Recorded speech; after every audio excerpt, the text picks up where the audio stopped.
How much money do you have? I looked at Simon, unsure why he needed it with his grandmother's fancy credit card, and now that he had at his disposal. Then I remembered our first meeting before he spoke. I can't use my grandmother's card, and my own account is pretty dry these days. Believe it or not, it's complicated. Anyway, cash is king. I had been fortunate to leave most of what Harry had left me stowed away in Woonsocket. Simon counted my bills. It was $446. 400, 440, 441, 446, 446. Simon held the wad to his head. In his other hand, he held the small battery-operated radio that had been tuned to a classical station previously, activating some of the lights around the apartment, and with some strain making them swell, assume shape. It was a far cry from manifesting lightning to break down a door, but he seemed proud of it, so I faked that I was impressed. Ah.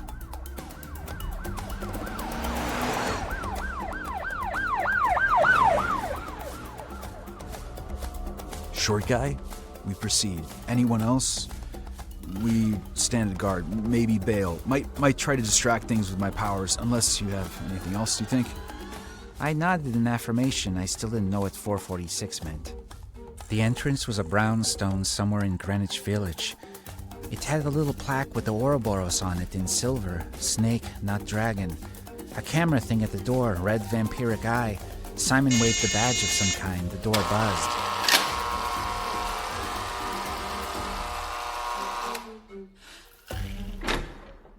Oh, Mr. Drake, said the relatively short older man sitting in the chair of the closed-door lobby. Sleek, spotless marble floor, a tall set of stairs leading to a closed door above, a door behind him, another to our left with caution police tape strung across it. Hi, Leon. I go by Blackhall now. Leon, this is my friend Ned.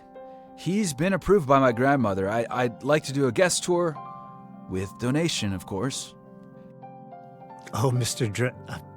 Blackhall, I of course trust your word, but you do know we don't do guest tours anymore of the premises.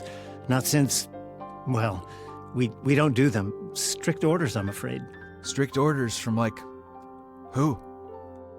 I can't. Okay. I know. Leon, it's me. Short tour, completely supervised, nothing checked out. You can search us as we leave. You have the keys to the, I just want to show them the rare Youngs, the William Blake prints, that's all. Cash donation. I expect you to take half for yourself, as we used to do before the good old days. With my grandmother more absent, I might be running the RUS soon. You know that, right? I'll be 21 in 3 months, have you not heard? Mr. Blackhall, I have no one to call at the moment. We're in a rough period of transition. I'm not even sure if we should be open. Please. I'm quite fond of this position. I'd hate to be written up if something... 446 cash. Ned, will you stand over there, please? I walked over to the corner of the room. Simon could be heard whispering to Leon, whom I felt bad for. 446. Do you remember 446 of my grandfather's book? What is the 446th taste? You will embarrass me, sir. In this moment, I don't remember. The 446th is the pleasure principle. When lost, follow them who smile. It's better to be damned in delight than saved in sorrow. I could see Leon was embarrassed, blushing. Finally, he collected the bills, nervously put them in his jacket pocket, which looked tragically misfit and cheap for this opulent setting, and then got out a key. He ran a code on a little panel on the wall, opened it, and then turned the key. Above us we heard a buzz, and Not the door long, unlocked. please, Mr. Drake. Simon did not correct him, nor did he thank him, nor did he give him a smile. I forgave him that he was playing a role. In the moment, I could glimpse the character of his grandfather, who had been Simon's father, the confidence of a cult leader, one appearing as an actor rehearsed amidst a never-ending ensemble who didn't know their lines. The library had the temperature control of a museum, which was understandable if there were old books here. It was all dimly lit. As we made our way through a corridor, glass cases displaying old leathern books under lock and key that I only vaguely glanced at. Simon saw my glance and spun around 360 to say, Don't worry about those. Those aren't that interesting. They aren't to me anymore. Anyway. The first room was a typical-looking, lengthy shelved library, brightened by the light of the adjoining one, the radiance of a wall of windows, some kind of verdant outer atrium. This room is mostly medical text and anything to do with long life. It's categorized by the date of its publication. Some of it is literal nonsense. But anyway, it's from my grandfather's collection. His father, more like, who was a doctor, I think. Wouldn't talk about him much. Good stuff is in another room. The potion room, it's called. Here, this way.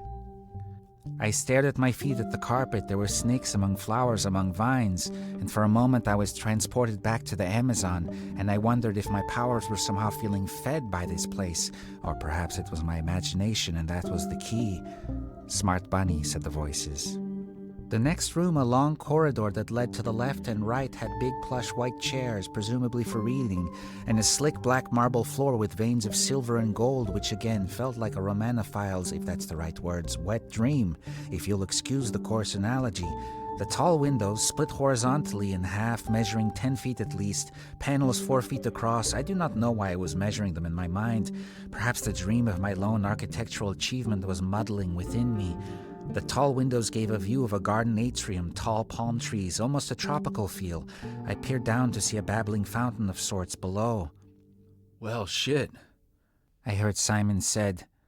Potion room. It's all here. I walked behind Simon to see a small room completely evacuated of books, shelves bare. Simon ran his hand on the shelf, then recoiled. Stupid. Just left my fingerprints.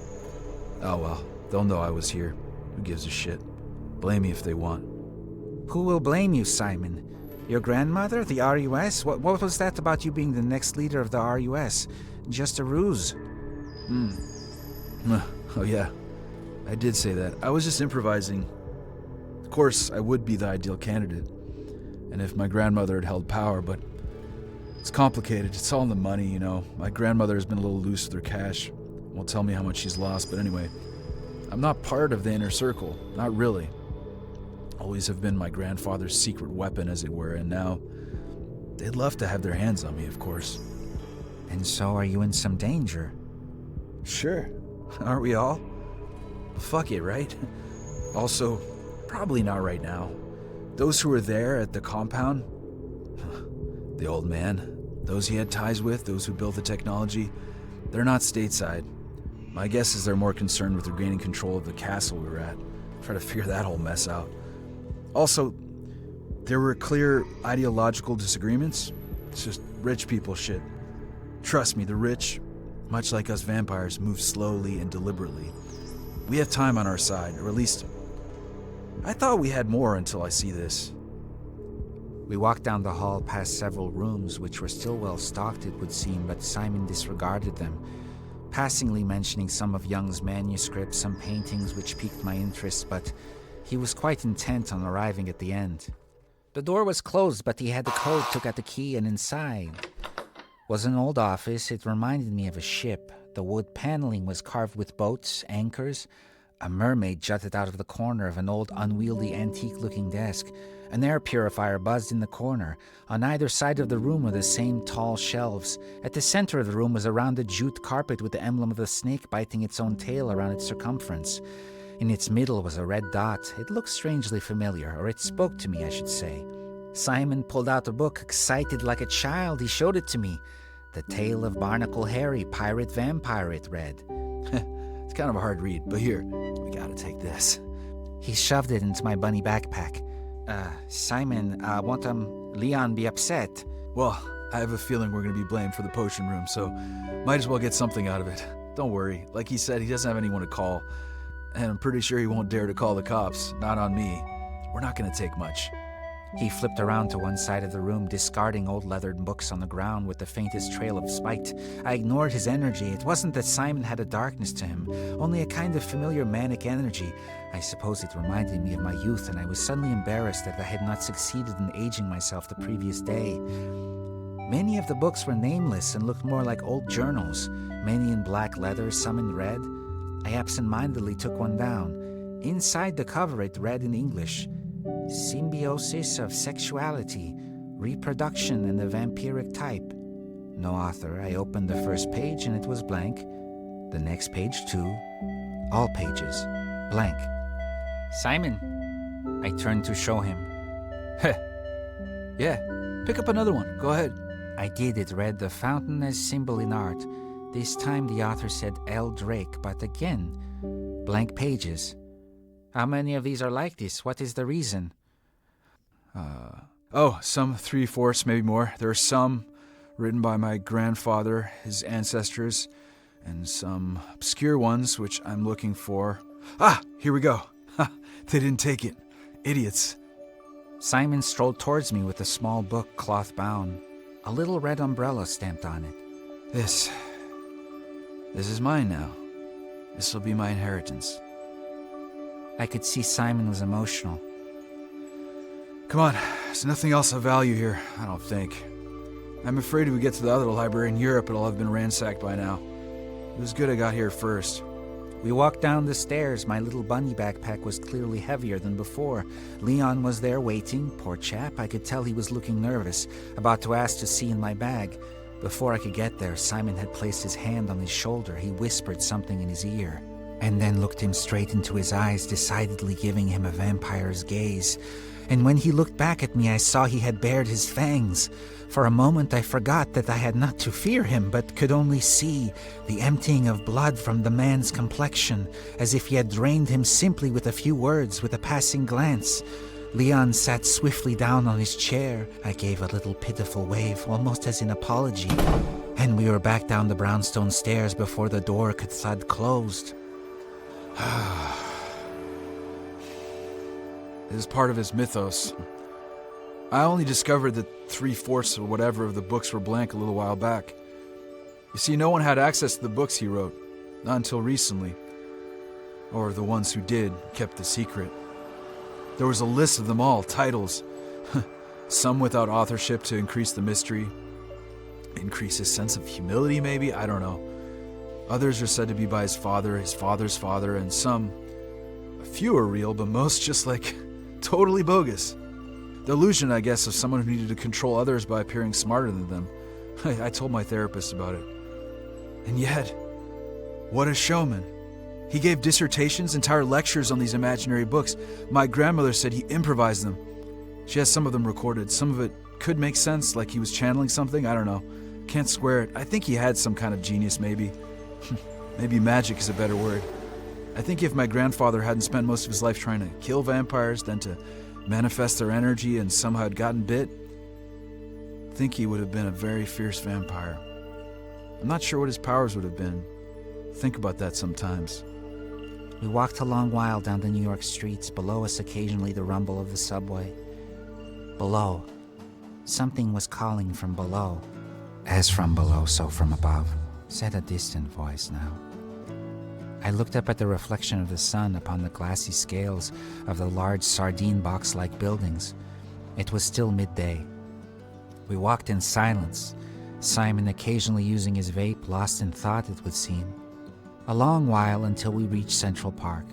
The slope and breadth of the park caressed my thoughts as we made our way to the pond, off the path a little to sit on some rocks.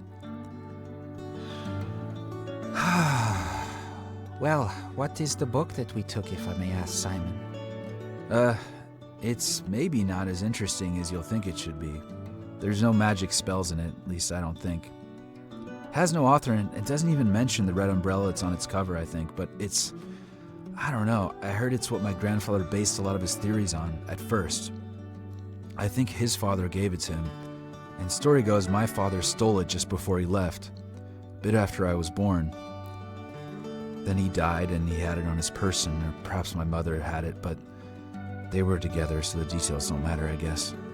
How did your parents die? Supposedly overdose, but who knows? Not sure I want to know. Maybe that'll change. Maybe the book will help with that. I was gonna ask, maybe you can read it for me? I just want to have it in my possession. I'm not sure I'm ready to... May sound stupid. Oh, sure, okay. I'm told it's hard to tell if it's a work of fiction or if it's written by a vampire. That's what makes it interesting, I guess. At least as far as I remember my grandmother telling me. I haven't looked at it since I was a kid. I just knew all along that I'd like to have it. Maybe figure out why my dad or my mother took it. Maybe got in trouble for taking it. I see. Okay. Funny thing I read in some texts about vampires before I came one? The RUS always says that the immortal ones are impossibly lonely. That loneliness is the key to the way they are. The key to understanding why some are evil or something. But funny thing is, Neto, I didn't realize how lonely I was before I became a vampire. How impossibly lonely everyone I grew up with was.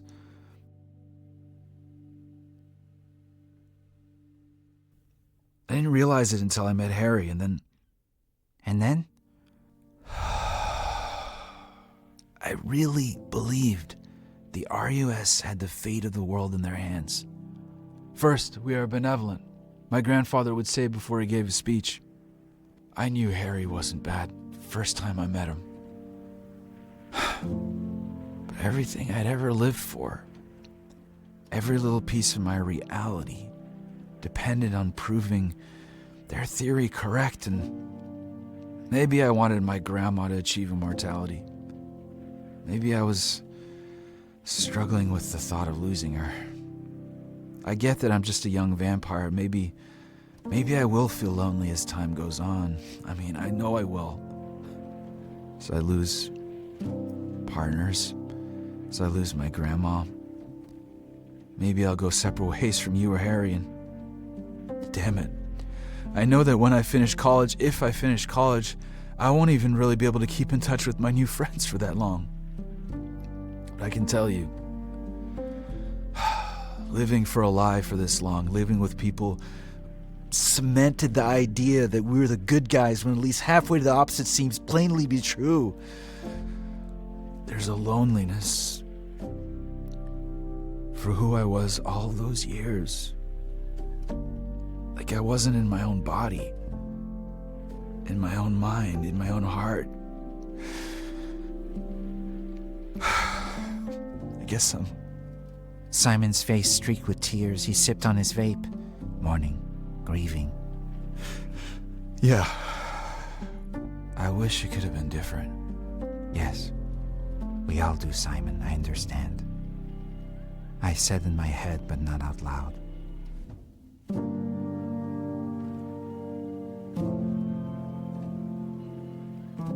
Simon did not ask if I wanted to go out again that night with his friends, but I assumed he might like to forget he was a vampire for a little bit. He had lived his entire childhood surrounded with all this nonsense. He deserved now to be surrounded with as much humanity as he could, to bathe in it. Only part of me wanted to come along, but I also wasn't feeling like much attention, and still, I felt hesitant to age myself. Somehow the room where I would read these books felt important. I left the tale of Barnacle Harry behind in my room. I took off the cloth cover and stroked the binding and the leather cover of the little book with its tiny black umbrella etched into its cover. I opened the cover and the title page had a red umbrella in faded ink, same as the cover. I took it in hand and walked around the apartment, through the kitchen to the foyer, around, and finally settled back in my room in a corner seat near the window with a view of Central Park. Inside, before it began, a dedication of sorts. It read, "Will you appear then, unexpectedly like summer rain? Will I miss you more when you're already there?" So I began to read.